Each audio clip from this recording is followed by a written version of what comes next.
Amakusa. How's it going, everybody? Welcome back to the Arcane Archive. That's right.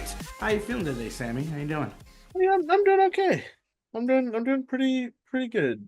I'm excited to be back looking at people suffer through horrible D&D Oh, tables. yes, indeedy. Yes, indeedy. We did indeed have a little bit of a sabbatical there. We apologize for that. Had a little bit I of had a fled the country. It was yeah, that and everything, the whole family emergency stuff was, yeah, don't worry about that. It's all taken care of for the time being. So now we're back, and that's right, as Sammy says, with another Cautionary Chronicles for your viewing pleasure or hatred. Either way, whatever kind of floats your boat, whatever you come here for, we feel that, we appreciate that, because, we just love to hate all of these incredibly cringy, annoying, frustrating individuals, right? That's why we come here to Reddit. That's why we come here for all of the horror stories, because we can all trauma bond together and hopefully maybe learn a little morals here or there along the way, right? So that we can maybe hopefully at some point stop us from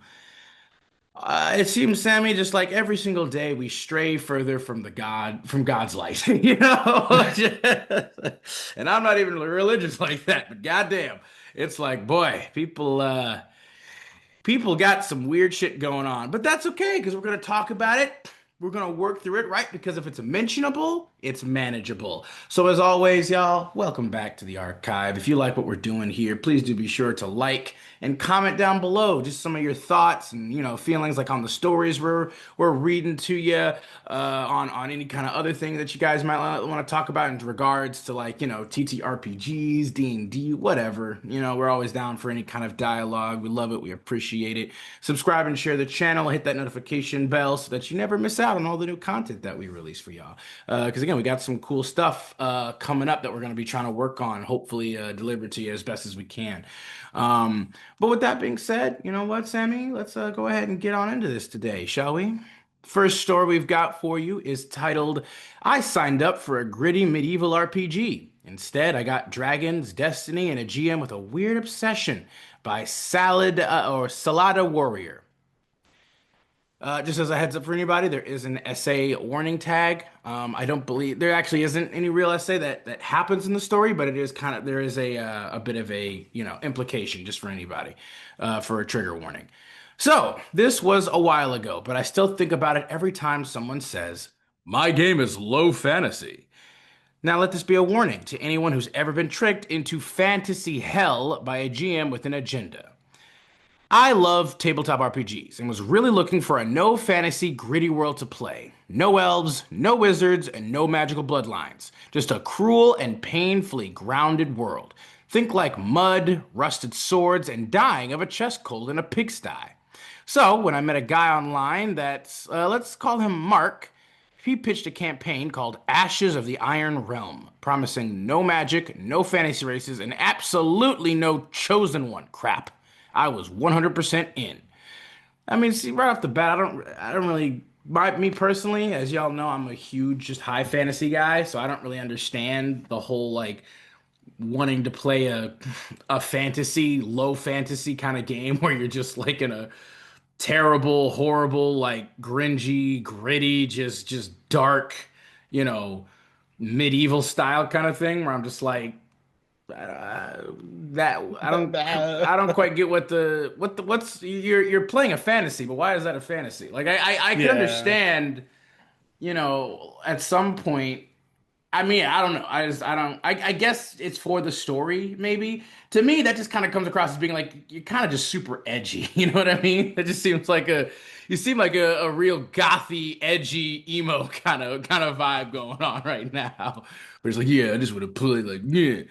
But OP made a female hedge knight with the average generic tragic backstory of having her village burned down by northern raiders, and she vowed to protect innocence. And I made a personal objective of making a better living for the common folk in innocence. She almost always donates most of her money to build an orphanage for the village kids that lost their parents. Now, Mark was intense, to say the least. But, kind of in that way that GMs sometimes are. He kept messaging me outside of the group chat saying things like, Your character is just so unique. Like I've never met a player with your depth before, which was I don't like that odd. already. But I brush it off. He said he liked how I understood suffering, which Ew, would ew, have ew. been a red flag. But I was excited to play, right? Anyway, Ew. the campaign starts. Everyone makes broken, gritty characters. A disgraced sellsword, a plague doctor that sounded insane, a peasant girl who burned her village down. Real bleak stuff. And we are loving it, which is like, again, okay. Session one's great. It's all political tension, hunger, plague, angry mobs. Perfect. Session two, we meet a hermit who speaks in riddles and has a third eye. Mark says, "No, it's just old superstition." Okay, weird, but I let it go. Session three, Sellsword finds a sword wrapped in red vines that sings when drawn. I point out that sounds magical. Mark just insists it's just metallurgy and ancient craftsmanship. People back then believed anything. Okay, sure, whatever. But by session five, things are getting pretty blatant. Plague Doctor gets marked by a dream stag. An NPC heals someone by simply touching their chest and whispering in a forgotten tongue. A tree starts to effing bleed. Now, at this point, I'm just squinting at the screen like, okay, is this a fever dream or something? What? So I message Mark privately. Hey, dude, I thought this was a no magic setting. He replies, "This isn't magic. This is mythic truth, okay? There's a difference. You of all people should understand that." What? He follows up with, "There's just something about the way you write your character, OP. It's like you're meant for deeper things. Most Ew. players, they just make little dolls, but your character, your character feels real, like something old and sacred, something fertile." I actually had to reread that last word because I thought I misread it. I had not. The weird vibe escalates from there.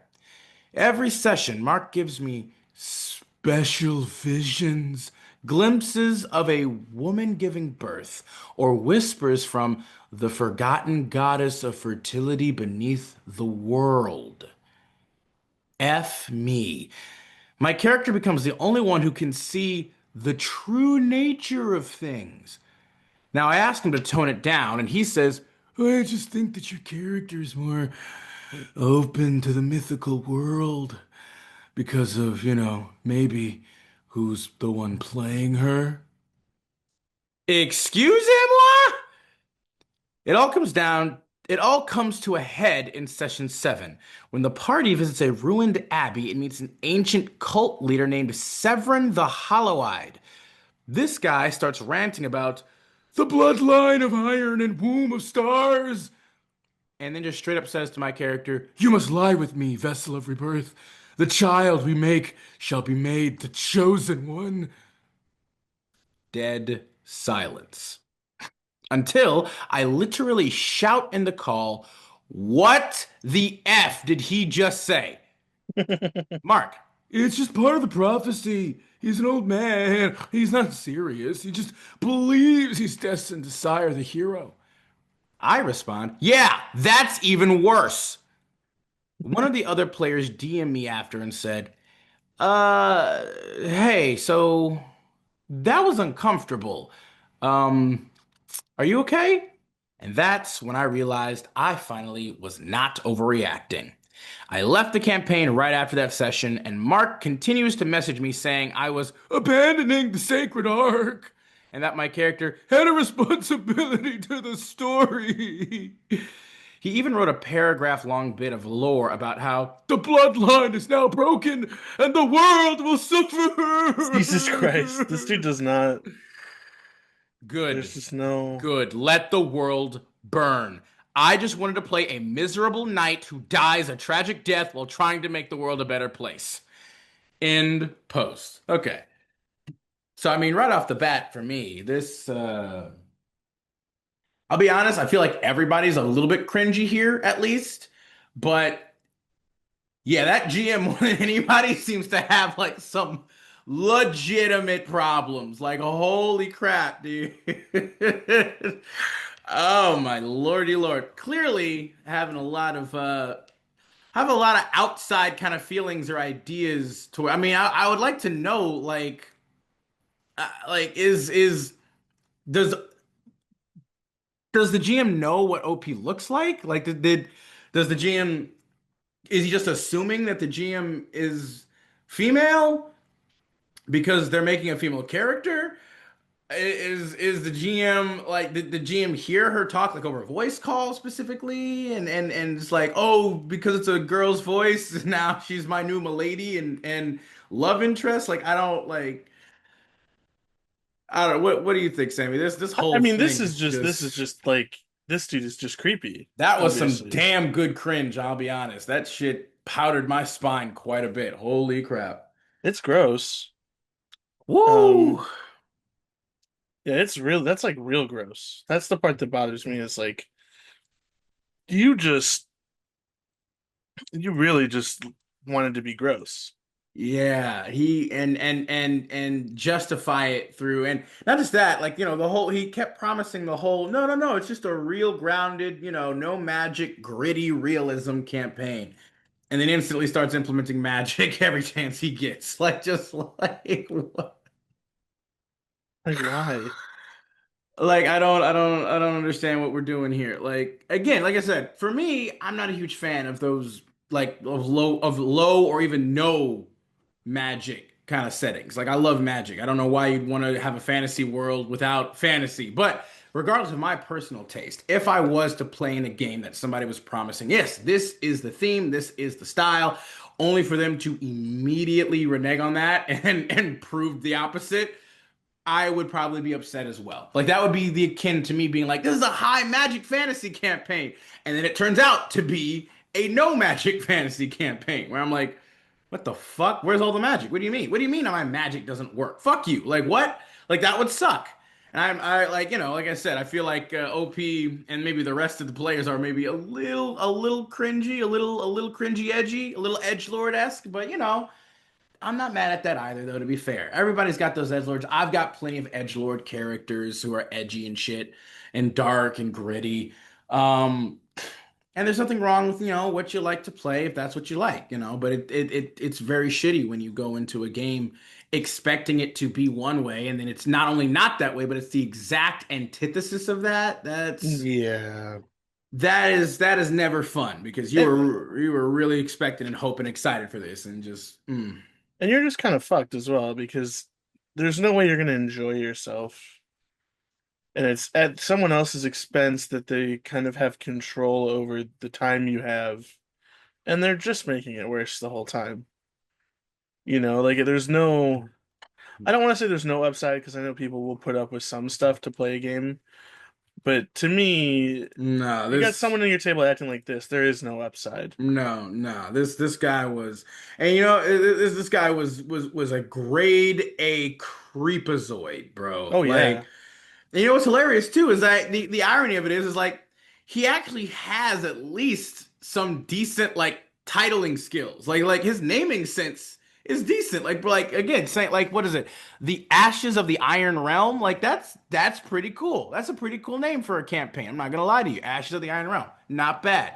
Some other things that he had, which was like metallurgy, craftsmanship, yes, wrapped in red vines that sings when drawn. When he had what a dream stag, sure, cool, whatever. Um, yeah, when he calls the dude like Severin the Hollow-Eyed, like that's a pretty cool name. I'll give that to him. You know what I mean? I can give that to him for sure. Uh, plenty of other things that he seems to have a very expansive and rich vocabulary, which I as someone who I consider myself to have similar kind of talents and a love for that, I can appreciate and respect. it is just exceedingly even more that's what makes it even more disappointing and icky and nasty that he's using that as a means to try and cover his disgusting fucking fetish shit. That is just like, because clearly he's like, yeah, you're the, the bloodline of iron and the womb of stars, and it's like, okay, had you had much more innocent intentions, the Womb of Stars could actually be a really cool thing. It could be like a cosmic, homage to the literal birthing of reality, right? Of planets, of galaxies, whatever god or entity or energy or source is able to do that, that could be awesome. But the fact that, just God.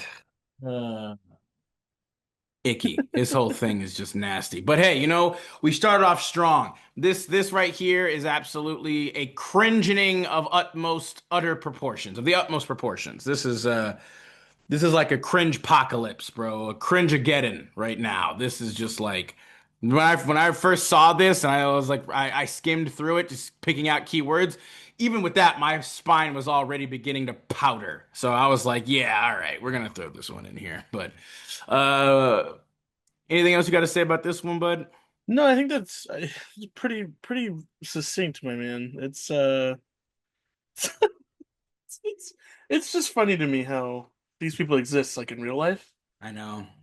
It still boggles my mind, like because obviously you can read about them on here and anybody and anywhere else and stuff, and you're just like, oh well, yeah, it's stories. There's still a level of detachment from it, of course, but you go out in the world, and I have unfortunately actually interacted with people like this myself. Like one of the reasons I also chose this is because this felt exceedingly similar to my own cringe campaign story and experience with the GM in that story. Like this was eerily similar, excuse me. And I kind of felt again almost a kindred spirit with OP's experience here because I was like, wow, that made me have some fucking flashbacks of the PTSD variety.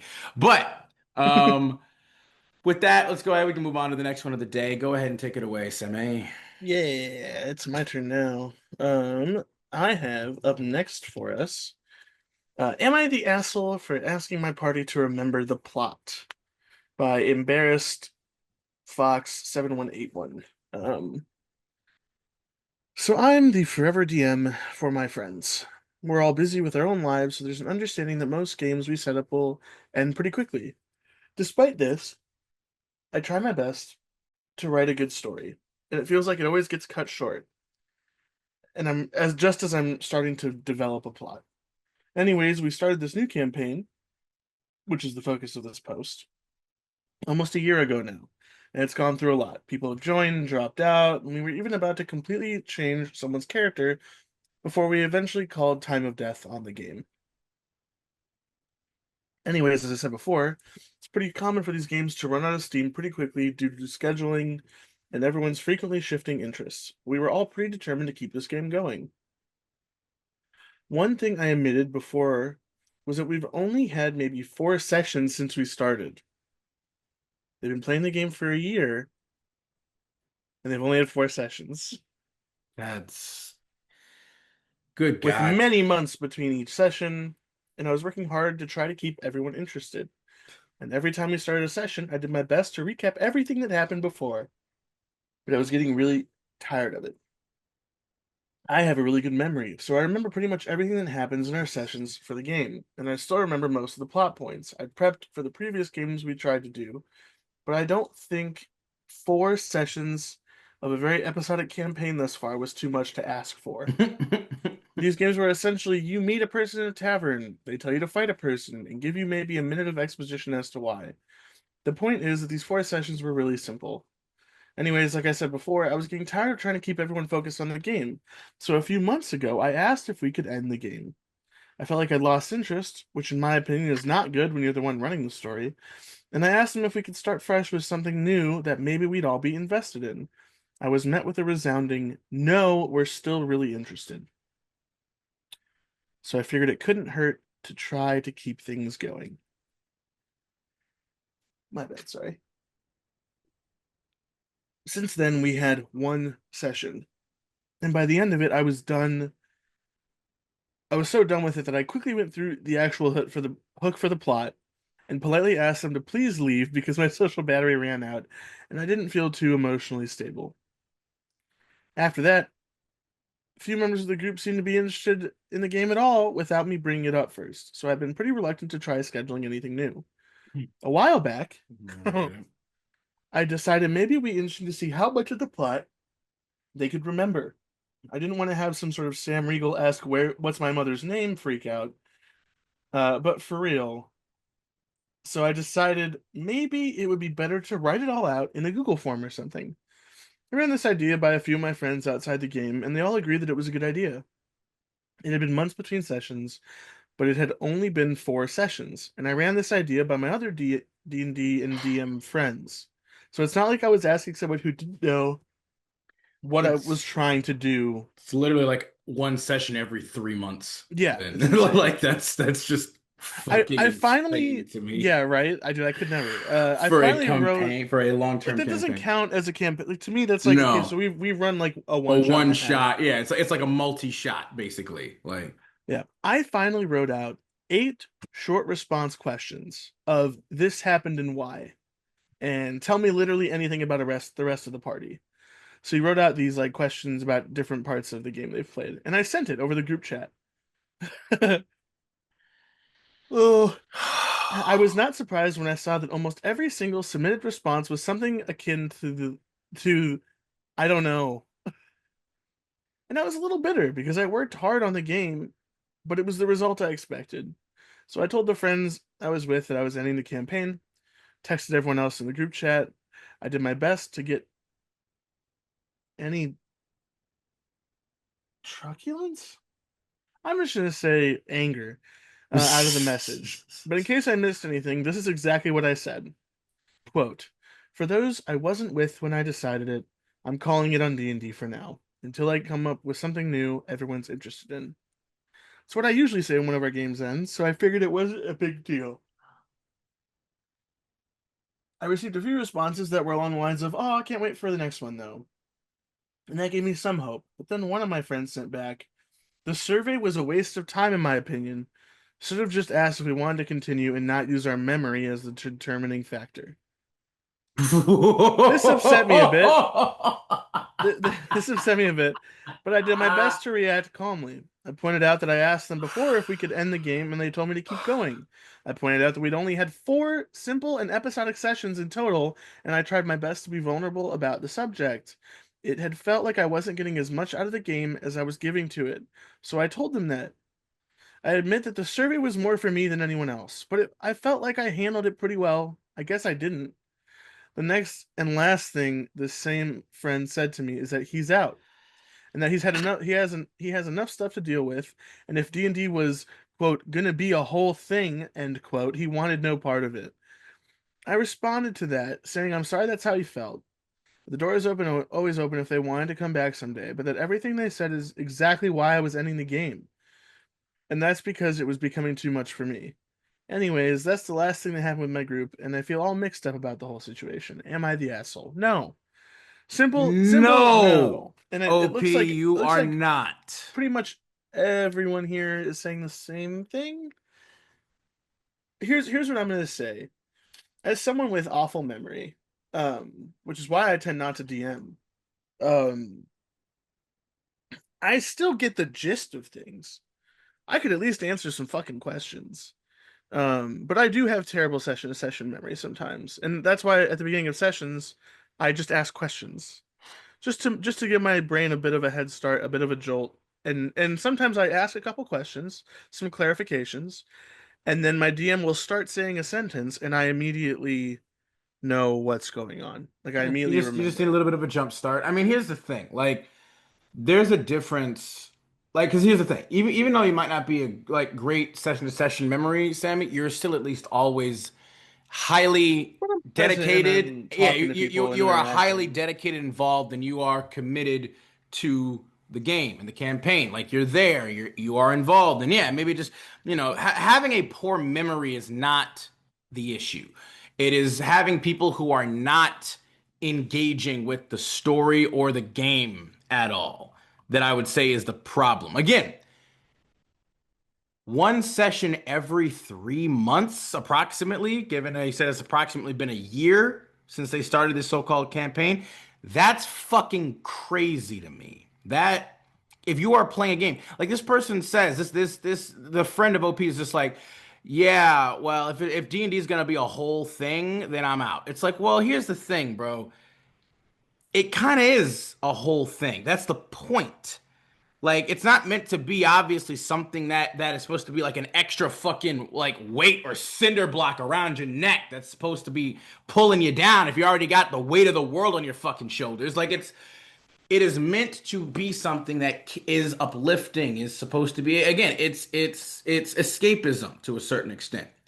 And it's meant to help you unload some of the weight and the troubles of the real world off your shoulders for a bit. But make no mistake, even with that being the case, it is still something that you have to commit and dedicate real time and effort to doing. Like it's not just something you can really kind of just drop in, drop out, whatever. At least, unless you go to a play by post server then or something then. Go into like a big ass server where they have tons of a Westmart server. So I don't know.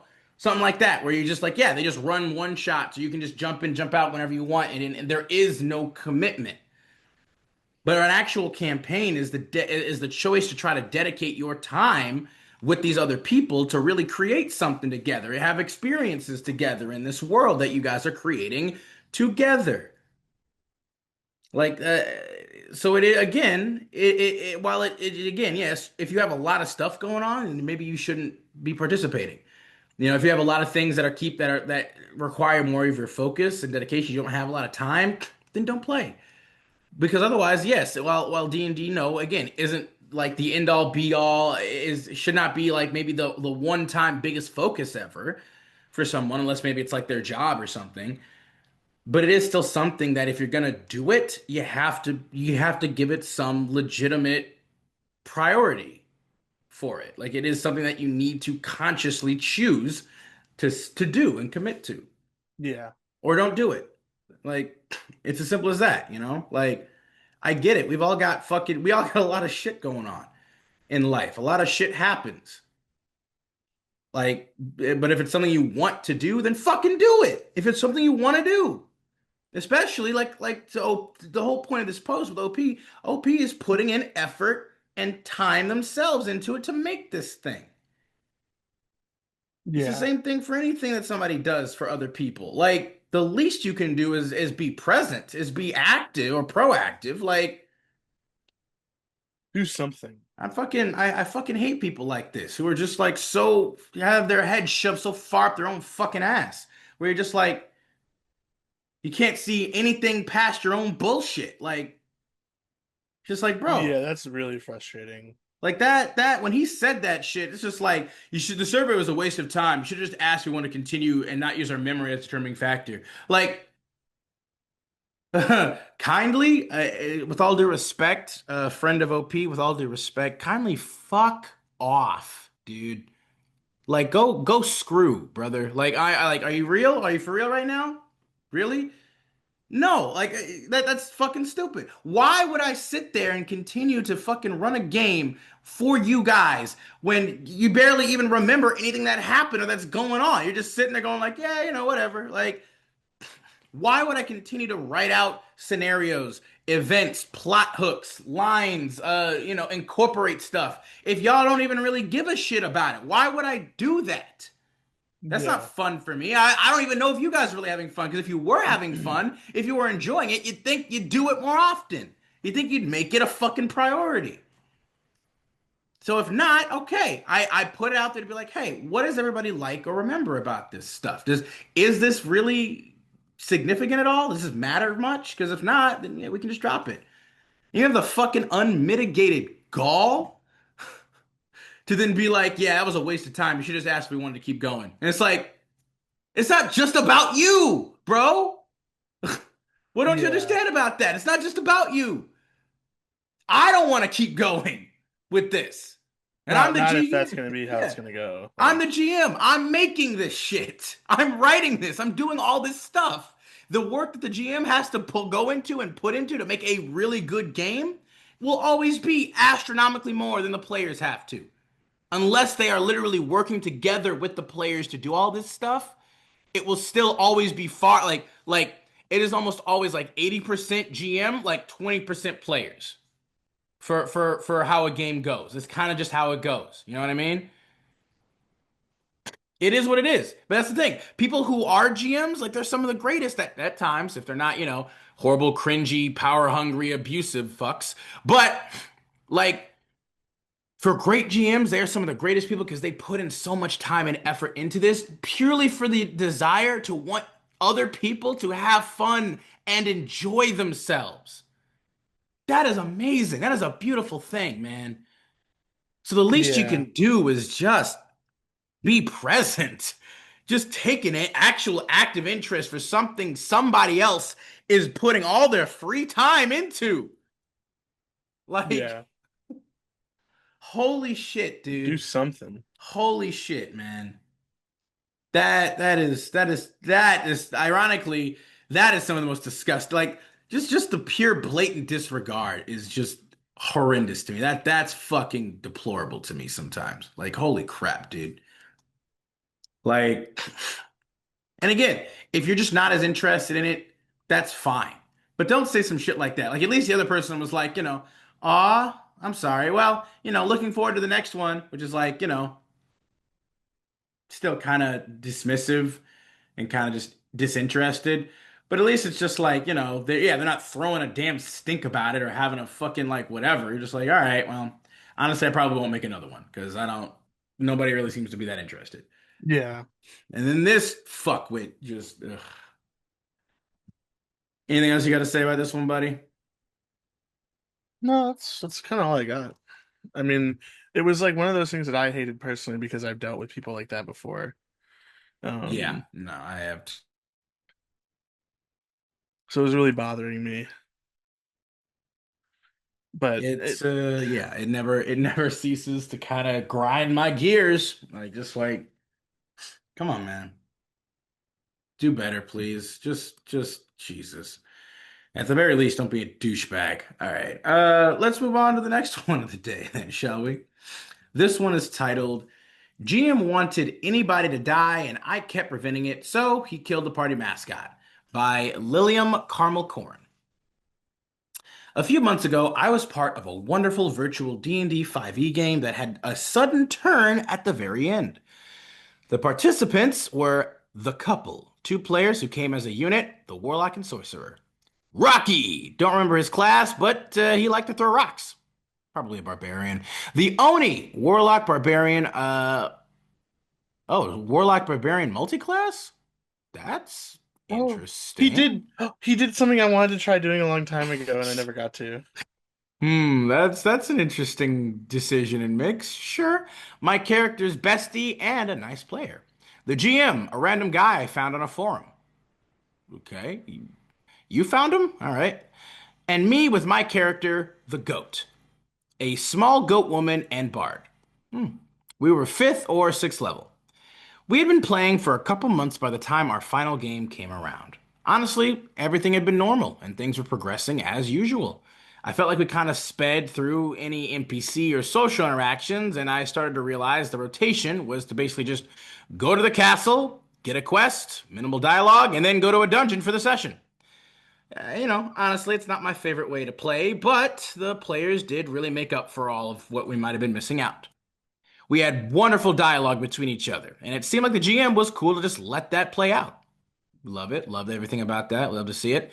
I admit I did feel a bit of pride at the positive attention from the party with how much they loved the goat. Becoming the party mascot naturally felt great, and I performed my role proudly.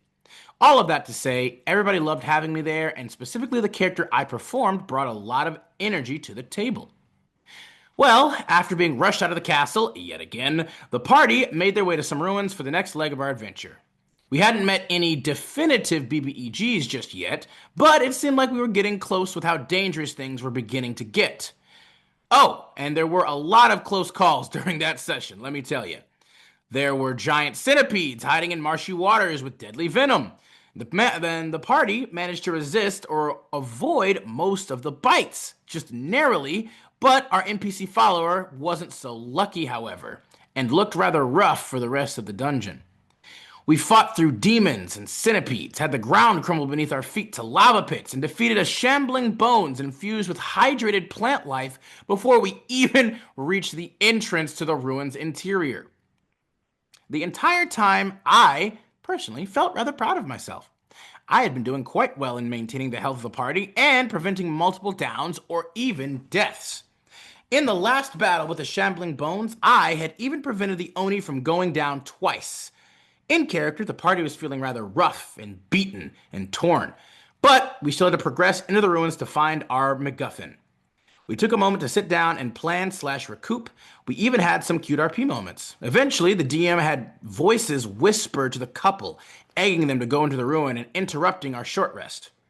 So we went in and had to fight back against supposedly respawning ghosts. Okay, I mean, at what level were they? She said five or six. Yeah, fifth or sixth level. If they're just like normal ghosts, I mean, to be fair, ghost specter type undead are actually can be really fucking dangerous in the game because some of them have the ability to like possess your character, and unless you have very specific classes, there's not really a way to stop that or to get out of it. So depending on the type of ghost they're facing, that could actually be really, really bad. Yeah, like really Um, bad. yeah, like pretty bad. But continuing on, let's see. Respawning ghosts. Where is it? Right. That is to say, we were being encouraged not to take a rest, even though our characters were knocking on death's door. So we just kept going. We fight through the we fight through and get to a room with four statues. Our poor NPC friend, who I had literally been keeping above water in that last room, was finally laid down to rest while the venom kept getting worse.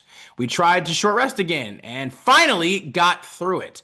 However, the GM kept insisting something was coming and that something was gonna happen. But I think our party just agreed that we just have to deal with it because we couldn't keep going without a rest. The GM declares after 1 hour of rest, a wind spirit guardian of some sort just randomly attacks us, telling us it must protect the prisoners. Those statues were apparently actually the petrified bodies of some world ending threats. And our MacGuffin wasn't even in this room.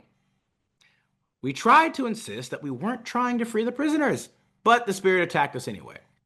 And after preventing yet another death with a heal spell, the GM declares one of our party members gets thrown into the statues by the spirit and it lands in the water, unleashing a 12-foot tall Oni, who then gave the rest of his pals a soak.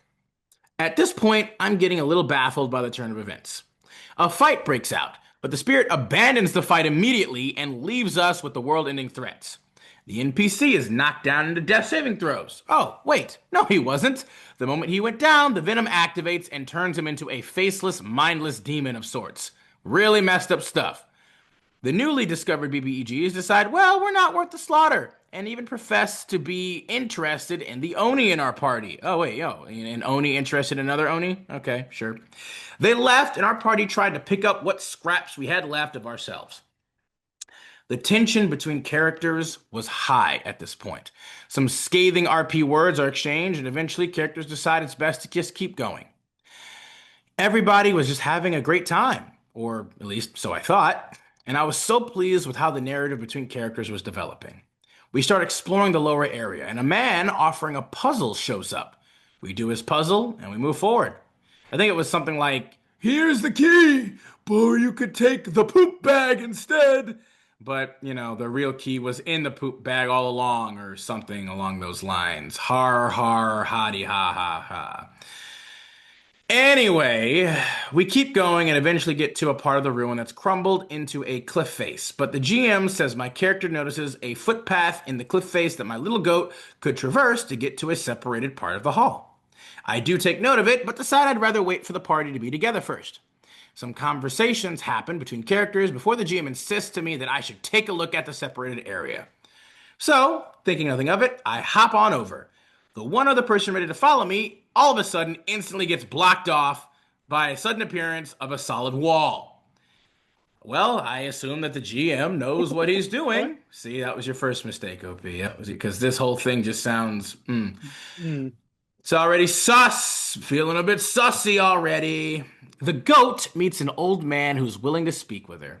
He invites her into a room with history etched into the pillars. I only get as far as being shown the pillars before we are taken back to the rest of the party. They continue down the hall and to the next puzzle before the GM comes back to me. He then asks me if the goat will have been talking to this old man for a minute. I said, sure. I guess she'd talk to him for a minute or two. The GM then asks me to make a constitution save and a wisdom save. My first not so great rolls of the night gave me double sevens. The GM declares my character is now dead. He then explains the Oh. person, yeah, he then explains the person I'm talking to is casting a spell on me that kills a person instantly if the caster speaks to them for 1 minute or more. I don't really know how else to describe his voice other than seemingly giddy with excitement. Certainly more energetic than it had been all night. He finally gets ready to just move on, but everybody at that point was stunned silent. I think he began to realize something, and in the middle of saying that I could make a new character, he pivoted and said I could start making death saving throws. The whole time I'm making them, he says nobody in the party knows where I am and nobody can physically get to me. Well, I missed two, made two, and then on the final one was a miss. I could almost hear the GM exhale before he says, all right, you're welcome to start making a new character and we can reintroduce you next session. I say, okay, that's all right, I guess. Initially, I just felt bad and honestly defeated. Like, I was ready to be a big girl and accept the loss of a loved character, but I don't know, something just didn't feel right about any of that, honestly. I spoke up again a couple seconds later and said, "Wait, no, you know what? That's not all right. I honestly, I don't like what just happened, and I feel like I didn't get a choice in it at all. The GM told me what happened was fair, that he didn't know what I was talking about, and that he let me roll, so it's fine.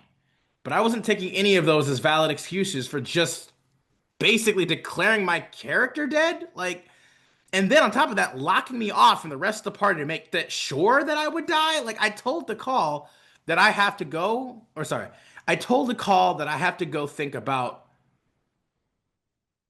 Sorry, weird. I told the call that I have to go think, but that it, I, but that I, okay, but that I talk to them later. Sorry, it's kind of weird structured. OP, excuse me. I like the lack of punctuation is kind of throwing me. Well, the moment I hit that disconnect call button, I'm kicked from the server. The events after that were communicated to me via the Oni's player. The GM said that instant deaths like that were on the table and that they would happen again. Oh, oh no. The couple were immediately unhappy with this decision and said that if the goat wasn't part of the game, they didn't really have anything else keeping them there. Rocky said he didn't know it was that type of game and left as well instantly. The Oni kept getting the same excuses as to how killing the goat was fair and fine to do.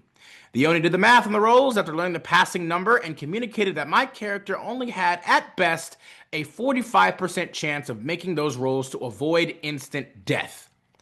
From the goat's official death to the server being emptied of players, it was approximately 30 minutes. The whole game that had been going so well up until that one moment had died in 30 minutes.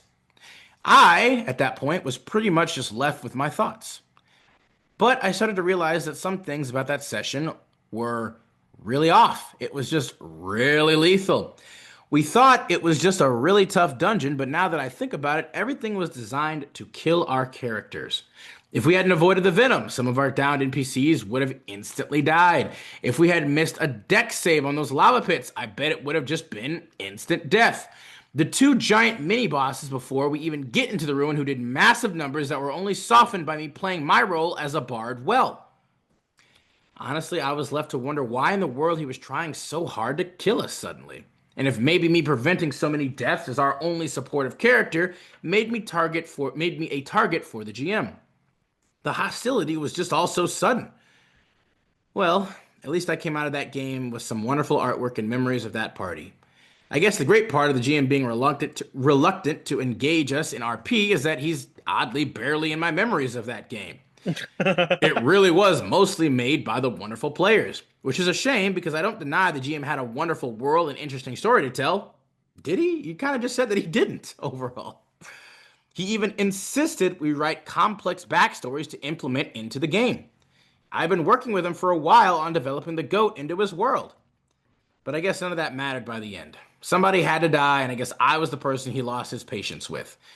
TLDR, GM got bloodthirsty to kill a party member and railroaded my character to an early grave after saving the PCs multiple times. In post. Jesus Christ. I don't know. I know There's we've talked plenty about, people who just can't seem to accept that the game's not going to go exactly how they want the game to go.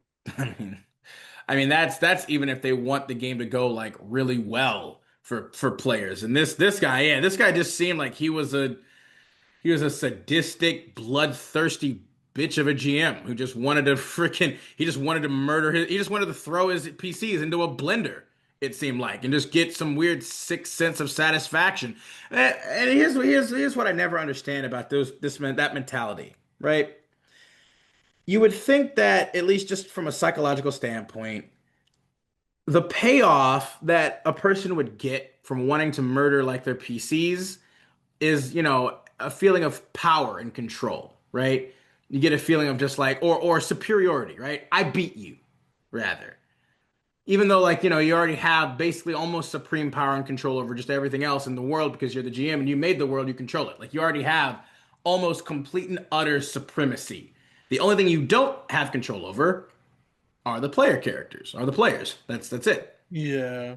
So it always seems weird to me that a GM, like, first off wants to do this whole player versus GM mentality in the first place, but even more so, if that's the case, like I said, you'd think that the payoff would be that they somehow were able to defeat them or beat them in a contest of skill, right? Of strategy, skill, whatever. Like, so it seems to me like it would completely defeat the purpose then by just literally being a rocks fall, you die scenario where you're just like, Yeah. yeah, you just die now. I just say you die, so you die now. It's like that doesn't, I don't understand why you would get any kind of payoff or excitement or satisfaction from that. Like you didn't beat them. You just said that they died. You just used your GM powers to just say that they die. And here's the thing: if we're gonna play that game, because that's a completely different game than D&D or any tabletop RPG, in my opinion. That's completely different. Yeah. So if we're gonna play that game, I'm gonna immediately come back and say, no, I don't. I don't die. I survive. In fact, I become more powerful than any creature in this world, and now I'm the GM. I'm the overgod now, and I'm taking this from you. Like, if we're gonna play the whole, yeah, I shot you with an invincible, all-destroying ray gun, and I'm gonna be like, well, I conjure my completely invincible infinity armor that blocks any and all destruction, completely indestructible. Like, that's what we're doing now at that point. So I don't understand the point. It doesn't have a point. What is the point of this? I mean, and I will say, to be fair, I do like the fact that, honestly, I like the fact that OP is really proud of all the things she did. I will say, OP, it does come off like you got a little bit of main character syndrome going on here, just a little bit. But I'm not mad at it. Like I'm not saying that as a diss or a critique at all. It's because I think that it's nice where it's like, people can be proud of the great things that they are able to do in certain things, right? And anything in life. But, especially when you're playing a game. And yeah, if you're like killing it as like the party healer or the damage dealer or like, the strategizer, whatever, like, like that's a good feeling. And it's okay to be able to express that, even though, yeah, maybe it might come off a little bit as main character syndrome or a bit, a bit spotlighty. That's okay. I mean, I will say you did literally name your character the goat, which I'm like, that's a bit on the nose, but I still like the fact that you're able to acknowledge that, hey, you did really great. You kicked ass. If this story is truly real, like, you did a good job, and I'm not mad at that. I appreciate it even. What do you think about this one, bud? It's another example of like, because we've had a bunch of these before where, you have people who obviously don't want to play a cooperative setting ostensibly. Because that's what it always feels like to me, is you don't actually have the wherewithal to interact with other people in a normal way. And like, so you're basically just making it worse for everybody else at the table Mm. by not just knowing how to be a cooperative, like, play cooperatively with others. Is because you're just being like, this is my thing. I'm doing what I want to do. This is my story now. Fuck, you're not doing what I want. I'm gonna punish you for it, even though there's no way in the world you could possibly know what I want. And I'm gonna be a petulant child about it and just kill things indiscriminately. Like, it's that's not fair or realistic to how like normal interaction with people goes. No. What are you supposed to do with that? Yeah. I mean, I like the comments down below. Like the top wood comment starts it with, yeah, no, this is complete bullshit on the GM's part. If your goal as a GM is feeling all cool after some unfair gotcha moments you throw at your players, you shouldn't GM. Or at the very least, look for players who want that every step could be your last type of game. And even for them, this might just be too much. I mean, come on. A random magical wall that conveniently separates the goat from everyone else? A made up spell that instantly kills you without even a hint that something might be going on? Really? That is just atrociously bad. Absolutely. More people comment as well, going off of that, saying these gotchas also violate the unspoken rule when it comes to TTRPGs that players should go along with plot hooks, and the GM should have a plan with these plot hooks to further the game in a healthy way. Yes, sir. Thank you for saying that. That is, again, beautifully put. OP trusts the GM when the GM insisted on a plot hook, all just to get a cheap, unescapable kill on them, or inescapable kill on them. That attitude just leads to players who will refuse to engage in any plot hooks and slash or will absolutely slog through a campaign because they'll be taking an hour to get through just to prevent some rocks fall you die bullshit. From GMing, the worst thing players can do is create characters, see an obvious dungeon with a clear, obvious goal, and have the players go, gee, I don't know. I don't think we should go through this cave. Seems dangerous. I mean, if you're playing an adventure game, you should make an adventure. Cheap gotchas like OP's GM is what leads to this behavior. 100% agree. Finally, last one on the same one says that unspoken rule is critical. If players get the sense that the world is lethal and any misstep will result in instant death, play will get very slow and they will end up bypassing a lot of things, which then in turn makes for a frustrated GM who doesn't get to use all the prepped material and for the player sessions of not much happening. That is beautifully put. See, that is one of the biggest reasons why I also hate the whole aspect of a every like the world is going to be exceedingly dangerous and terrible and hard and gritty because it's just like, okay, well, for any players who want to maybe make a more, involved, in-depth character with a more expansive story and a multi-dimensional aspect or complex, whatever personality, you can't make a character like that for a game like this. It's like you'll have to have characters that are just like, yeah, I just have a whole backlog of characters that I don't really give a shit about, and that I'm cool with just throwing into the meat grinder, just the body blender. Well, okay, if you want to just do that, then I guess that's fine. But like, you can't make an actual story from that. You can't make a story where because again, yeah, otherwise things are gonna get really fucking slow, and I don't like that. I'm gonna be honest with you guys. I hate that. And no, and don't get me wrong. Like I've told you guys before, right? My party that I'm currently playing with, like I have a lot of fun with them, and it's really cool and fun, But we can get bogged down at times, and even I'm guilty of that myself.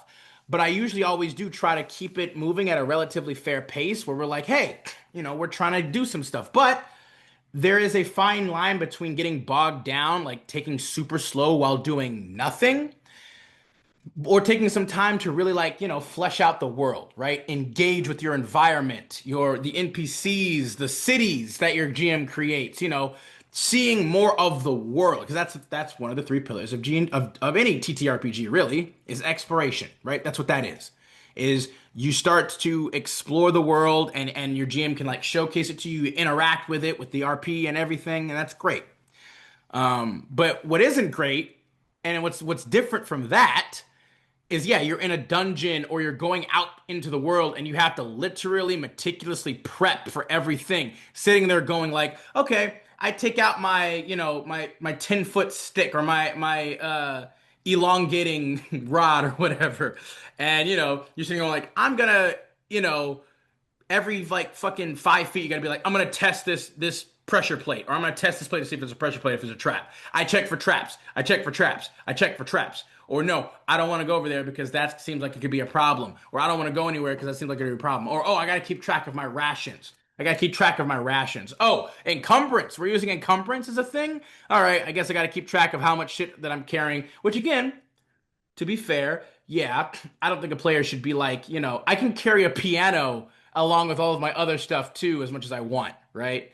That's stupid. I'm not talking about Yeah. that. But it's also dumb and annoying to be like, I have to keep track of my arrow ammunition and stuff when my whole thing is I am an archer or I'm a gunslinger. Like that's my whole thing. I shoot guns, so I have to keep track of my ammo. Can't I just say that I restock on my ammo or I can make my own ammo? Like just Please. and again, some people are into that, and that's okay. But for me, that just unnecessarily bogs the game down. Like this person says, it's especially Dungeons and Dragons of all things, it's an adventure game.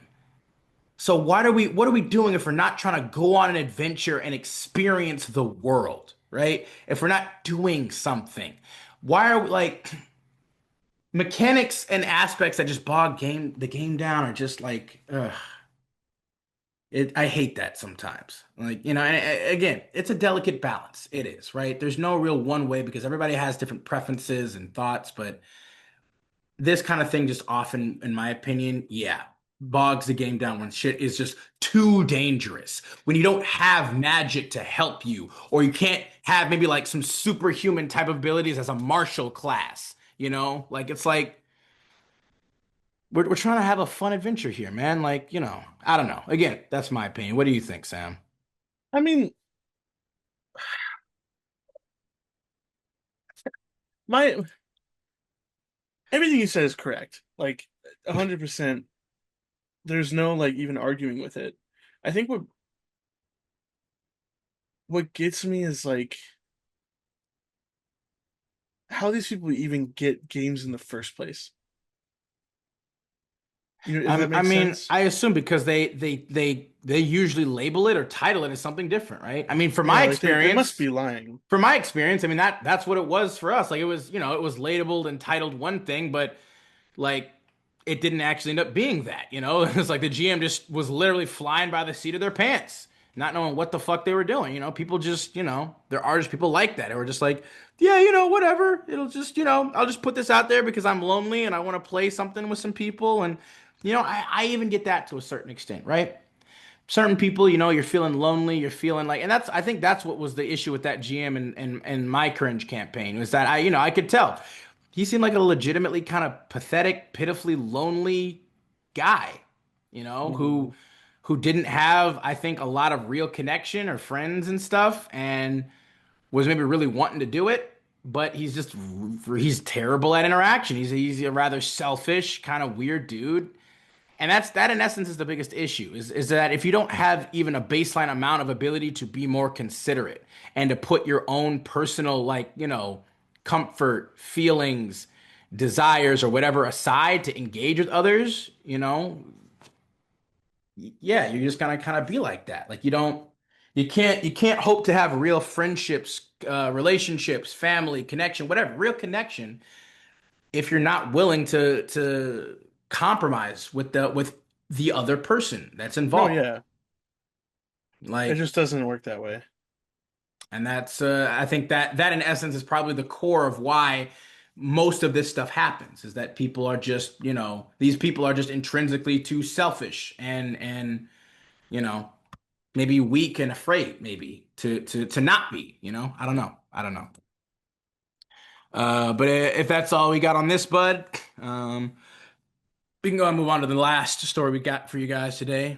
Yeah, I got a doozy. Hit it with us, buddy. Take us out strong. Let's end strong. Put us out of our fucking misery.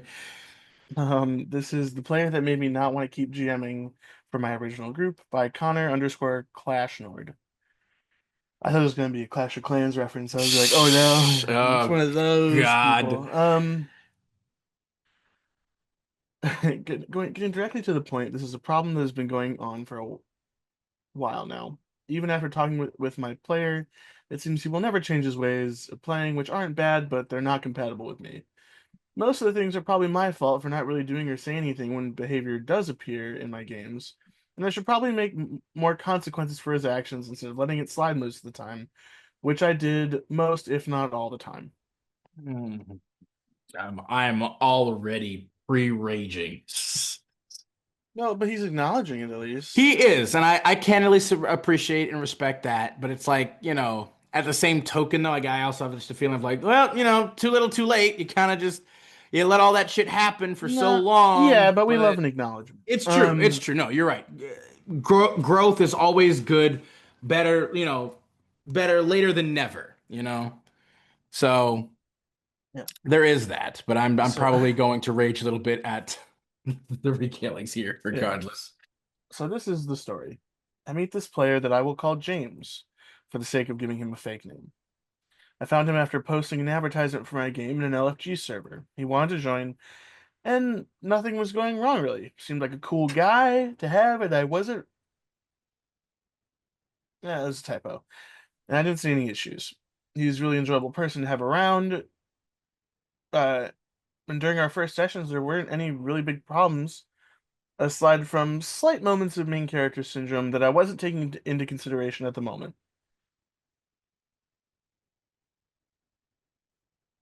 Oh, he Also, also yeah. he also was being a bit disruptive, kind of stealing the spotlight, not letting other players have their moment to shine. The biggest problem was after his first PC died. It was a tragic moment, and I let him have his final words. They buried him, and it was a really nice moment. No problem there, really. Mostly because the focus was on him for good reasons at this point. He was the one dying after all. What came after took me by surprise. This tended to happen a lot.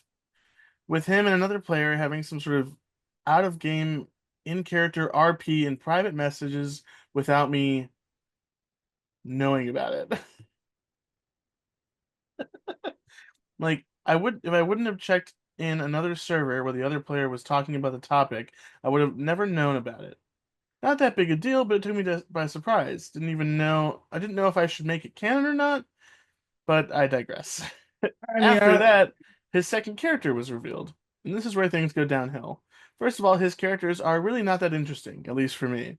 Most of the time, not showing any emotions other than complete seriousness and smugness against everyone else that is having some trouble fighting him, or complete irreverence. What? Okay, okay. this wasn't that apparent in his first character, but oh boy, did the second one check all of those boxes. I know I can sound like a douchebag when I'm writing that, but it was really hard for me to try and make emotional or interesting moments with him, not showing any reaction to it. Eventually, his character gets revived in a biochemical monster, not giving him any freedom, only to be controlled totally. And when he was He, being changed in a surgical bed with, yeah, he was in a biomechanical oh monster. Jesus,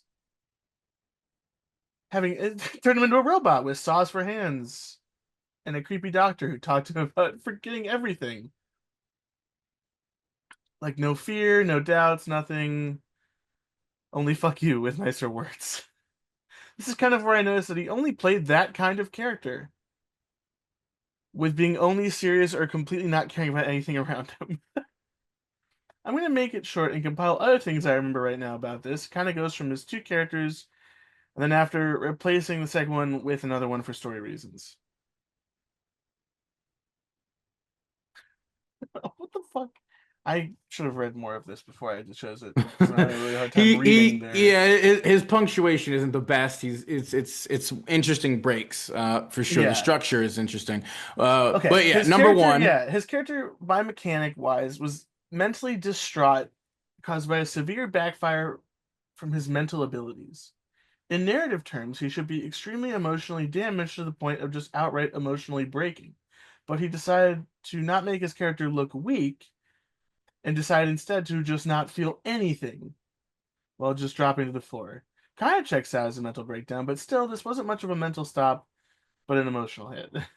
His character got implanted with a neural kill switch and didn't show much worry about the possibility of instantly dying. Instead, he Probability was, of instantly oh dying. yeah, yeah. It's just that's great. Um, he just didn't really care about it and threw Yeah. bad words at the big enemy that did that to him.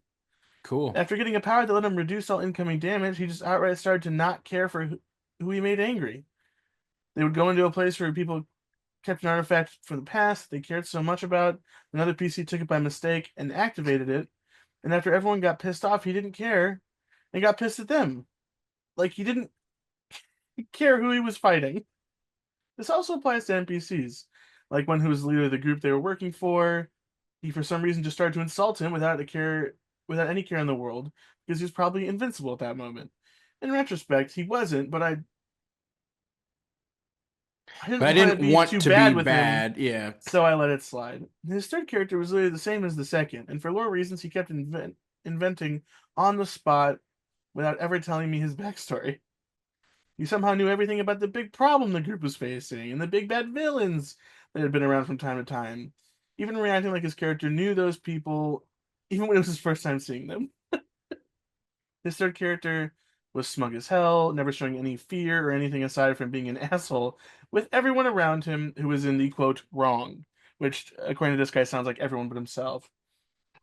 Like my game had most people having different opinions on the same big stories, and he was ready to outright tell them they were in the wrong without even thinking of a second on how their lives worked. This happened when he was a prisoner with all the other PCs in cells. The chief command who went and talked to him let him fight to have a chance for the others to escape, and after a quick combat where he lost fair and square, he kept his attitude of not showing any respect while not being the correct moment to be disrespectful. Following his defeat, his character got tortured, and then he revealed that his character was trained by his second PC without ever telling me anything about this. This is a big problem because I have mentioned it, but the third PC came from a family that was already on edge after losing a daughter. The father didn't want to lose another son, and if he knew his son was getting trained by a dude with an axe, well, he wasn't going to be okay with that. So I didn't have any choice but to let it slide because I didn't want to stop the session in the middle of the moment. So this dude just like makes up shit about his I mean, that's what I'm character. saying. Like at this point, I can't even be angry at the freaking that guy No, because OP is just letting him get to I'm just not like even good yeah. at it. Why do you think he's such an asshole? Why do you think he thinks he's invincible? Because he literally is, Because you let basically. him do everything He he just tells you he's yeah. gonna do. He literally is the actual GM, and he's just like, yeah, my character is like the demigod child of like the most powerful god in the cosmos, and I'm just here to help you guys out. And you're just like, okay, Uh-huh. okay, yeah, yeah, okay. And it's I mean, like, but we didn't talk about that. Yeah, that's what yeah, I wrote but down. that's what I said though. I just made that Oh, now. Oh, okay. okay, yeah, yeah, sure, all right, yeah. Okay, yeah. We can make that work. It's like, Yeah, DM is just as at fault here, but so I'm gonna point something out at the end that I but here, he gets tortured, and even after getting his ass beat, he showed no remorse at all, spitting out spitting out teeth like it teeth was like nothing, nothing. even after losing an ear. Okay, so I guess there were some consequences. Jesus. They still get their exit. The group cat goes back into the place where they can rest, with the third PC already in a coma because of the amount of trauma. There's a lot more I could talk about. The fact that he doesn't care about the tone of the game. We are playing a 90s cartoon style game where things are lighthearted. He's threatening NPCs and swearing You constantly. just tortured the Well, man. no. What? They're different games. Oh, okay. We're playing a D&D with Zelda Breath of the Wild homebrew. He's weirdly edgy as hell, constantly swearing and describing blood, even when I want to avoid describing that. We are playing a kind of Signalis style simulation where PCs are mostly normal people trapped in a space station. His character is like a superhero, doing acrobatic movements and double slashing, only to end with him throwing himself at a big meat monster at the end. So what did I learn from all this? I don't want to keep running games for him. Oh, This beautiful, is probably beautiful. my biggest rant about something that I had on my chest that I've had on my chest for a while. And it's really cathartic for me to say everything without stopping myself. Okay. I'm Yeah, tired of understood. just not having fun because of him. He isn't a bad person, yes he is, and but he isn't compatible with what I'm looking to make. Maybe some person will give him the consequences or other stuff, but me, I'm not sure really. Thanks for reading. Have a good day slash night. Okay. So here's what I'm gonna say. Yes, this is a bad DM moment. 100%. Because if you're not correcting him in the game, I doubt you're really telling him what you expect out of the game. But if you have, we'll say for the sake of argument, you've said something at some point akin to, "Hey, this isn't what I'm looking for," or "Hey, please don't do that," and he just seems to Yeah. not listen. Now, if that is the case, you are letting him get away with everything. And to your point, Adam, yes, this is the DM's fault. At the same time, if a player like me or you was in a game like that, where another player was obviously taking advantage of a DM who didn't really know how to set things straight, we as players wouldn't take advantage of it. Yeah. So as much as yes, it's bad DM, this guy is still an asshole as well. I mean, 100%. honestly, I would even as a player, I would ask the GM, I'm like, hey, what's going on with this? Like this, Like, is this what you want? Because it like doesn't I look like it was what yeah, you because I want. also I have like I can't imagine that the other players are having particularly fun with this guy either. Like I can't imagine they're enjoying a lot of the bullshit that he's pulling here too. So I mean, like that again, that is usually always the biggest thing, right? For a GM, if you're allowing one player to kind of just bogart and fuck shit up, it usually screws shit up for everyone else at the table too. So Yeah, that's the that's thing. the thing that I was confused about. It's usually the GM's job to make sure that the most people at the table are having fun. Like it, maybe it sounds kind of cold or whatever to be like, well, the GM should try to make sure everyone at. Well, here's the thing: you can't always please everyone all the time, right? Sometimes you got to please some of the people some of the time. Like that's just how it works. If you can please everybody, that's obviously ideal. That's great. But yeah, if there's one dude who's kind of showing some problematic behavior, chances are he's probably also kind of ruining shit for the other players. And at that point, it is the GM's job to maintain, balance, cohesion of the group as a whole and say, like, hey, okay, I need this problematic element to stop, or go away, either one. Um, and that in essence, I think is the biggest issue. That's the thing that I dislike the most. But to be fair, I will say it should necessarily fall just on the GM to do that, in my opinion. Like, No, I just I feel like the group as a whole, because if everybody's like, hopefully adults, if everybody's like, it's like, yo, maybe, yeah, maybe the GM is a little bit more of a passive person. They're not as strong. Maybe they might need some support with that. Players should offer that support too and say, like, hey, does anybody else, feel like this is kind of weird? Like, hey, is this, is anybody else not having a great time with this? Hey, especially if the GM is pulling some bullshit, absolutely help out your fellow players. But if another player is pulling some bullshit, help out your GM and your fellow players with that too. Like, everybody, if you love this game, then take the responsibility to help keep it alive and to help it thrive. Everybody has to contribute, you know? Um, and, I do appreciate the fact that OP obviously, I mean, I don't know. I just think from that last part, I don't know. That last part makes me feel like OP hasn't necessarily learned or grown from this, as more so he's just like, yeah, I don't want to be a part of this anymore. Instead of being like, okay, well, what if it happens again with a different player, OP? Like, don't get me wrong, like, yeah, it's fine to be like, yeah, you don't want to play for him anymore, you don't play with him anymore, you don't want to make games for him anymore, and to cut him out, that's fine. But the issue being is that, what if stuff like this happen? Like, you have to learn how to be able to handle this kind of thing, to be able to give him consequences, like legitimately. And again, maybe not in-game consequences, because he clearly doesn't really give a shit about that. Or change the in-game consequences. Be like, yeah, you torture his character. I guess at that point, maim him. If he doesn't care about you, like whatever, yeah, give him some minuses or whatever, Or maybe the real thing is if he as a player, he's not really connecting with his character. So he doesn't care about anything. He's just like, whatever, I'll just make another character. And you're like, okay, well, yeah, no, then don't be with that guy, or be like, no, you cannot do all of this stuff. If you want to play, if you want to do this, then you have to actually be a part of the game. You have to be present. yeah. And then like and we should talk a lot of players and GMs in these stories, but I think it's also like there's other people at the table that can weigh in, That's what other I'm saying. players. And Like, like because well, that's why I used us as an example. Like if Yeah. me and you joined a game, say we, which I don't think you'll ever be able to convince me to join an LFG group, but say like we saw like an event somewhere. Like the bar I work at does drinking and dragons every like second Wednesday of every month. Hey.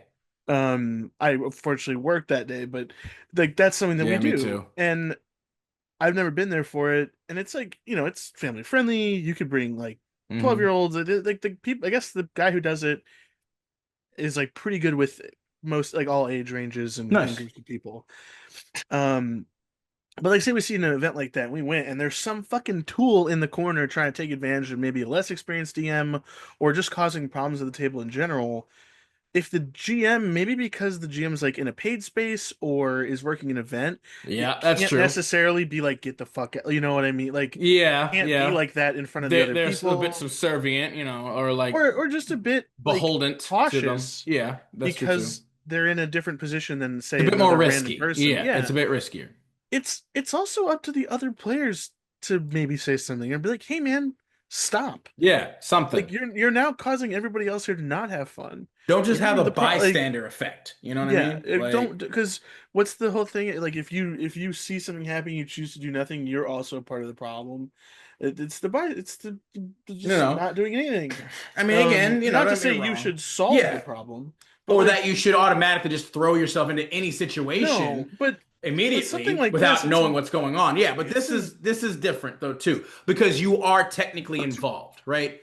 Like obviously, yeah, like the whole thing of like, not actively doing something means you're part of the problem. I don't know if I fully believe that, but there is also absolutely a case of doing nothing is still a choice and it still, absolutely can be an issue or a problem depending on the circumstances. Like this, for something like this, you're an active participant and a witness, not just one or the other. Like, so it's like, yeah, do something. Step up. Like, unless you're both are afraid, like literally that like you are under maybe potential physical threat or harm from this person, like yeah, that's I think this is an LFG group online, so yeah, and it's a that's what bit I'm easy. saying. I think in this Like situation, you don't really lose for anything. this, yeah, for this, like say something, do something. Like try to like don't just sit by idly and just watch this shit happen. Like I don't. Like yeah, me and Sammy both wouldn't. Like if somebody did, like we'd both be like that seems weird.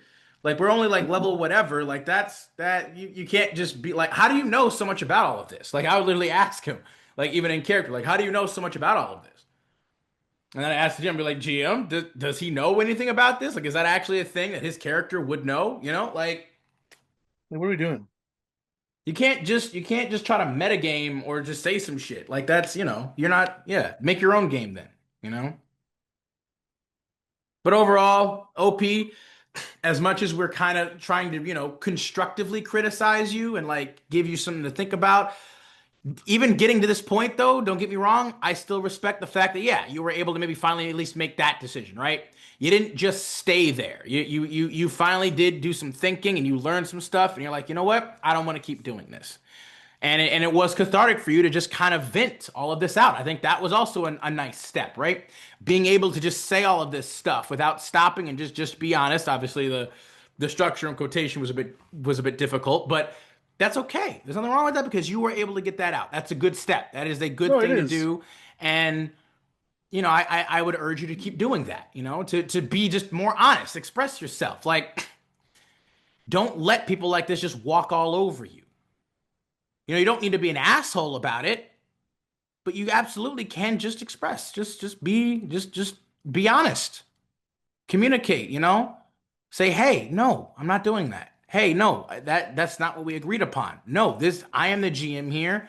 This is my game, especially if he's messing with other people. Like, no, you cannot do that." You know? And if necessary, be like, "Hey, I'm sorry, you're not a good fit for this party or this group, so I'm going to ask you to leave. I'm going to have to kick you from the game. I'm sorry, it's just not really working out well." And take that thing. If you want to be a GM, like they say, man, it always comes back. With great power comes great responsibility. Being a GM is a responsibility. It just is. Because you have a lot of power as a GM in a D&D group. Yeah, like it's It is what it is. Because it again, also none of this has like it's gonna get heavy just because people get involved, and like I can understand the frustration, but it doesn't. None of it has to be that heavy and make you feel that way. And if you do feel that way while doing anything, just try to avoid whatever's making you feel that way.